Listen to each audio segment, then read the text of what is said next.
Breaking news. Breaking news. Breaking news. Côte d'Ivoire. Le vice-président de la République de Côte d'Ivoire, Thiemoko Mélit Koné, échange avec les responsables des institutions de Bretton Woods. Merci de rester sur CNN.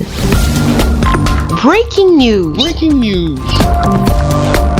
En visite de travail à Washington DC aux États-Unis, depuis le 10 septembre 2022, le vice-président de la République de Côte d'Ivoire, Thiemoko Mélit Koné, a échangé ce lundi 12 septembre 2022 avec les responsables des institutions de Bretton Woods. En face de la délégation conduite par le vice-président de la République de Côte d'Ivoire, Thiemoko Mélit Koné, quelques membres de l'institution et en visioconférence, Alex Van Trotzenberg, directeur général des opérations de l'institution, qui a tenu à participer aux échanges pour traduire l'intérêt que la Banque mondiale nourrit pour la Côte d'Ivoire. Nous espérons que la Côte d'Ivoire peut continuer son leadership en Afrique et en particulier en Afrique de l'Ouest.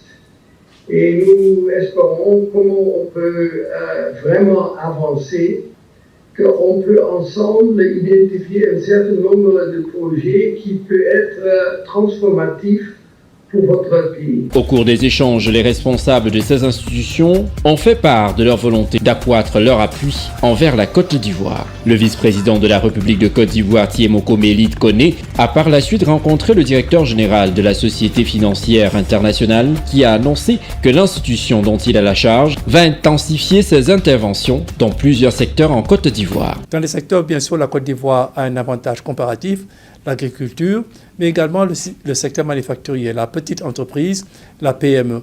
Nous avons discuté d'augmenter nos investissements dans le secteur de agricole. Nous avons parlé d'augmenter nos investissements dans le secteur du logement.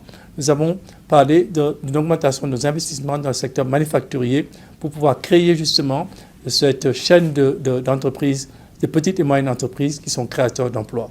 Le vice-président a indiqué clairement que la priorité du gouvernement ivoirien était la création d'emplois, la résilience de l'économie et surtout de s'assurer que malgré cette crise, on continue à avoir une trajectoire de croissance en Côte d'Ivoire au niveau qui est celui désiré par les populations et par le gouvernement ivoirien. Les engagements de la Société financière internationale en Côte d'Ivoire s'élèvent à ce jour à 1 milliard de dollars. Le vice-président de la République de Côte d'Ivoire, Thiemoko Mélit Koné et sa délégation auront également une séance de travail avec la directrice générale du Fonds monétaire international, Kristalina Georgieva. Merci d'être sur CNN, la télévision autrement. Les programmes se poursuivent. Retrouvez en ligne toute l'info en continu sur C-Web Info, 100% info, non-stop.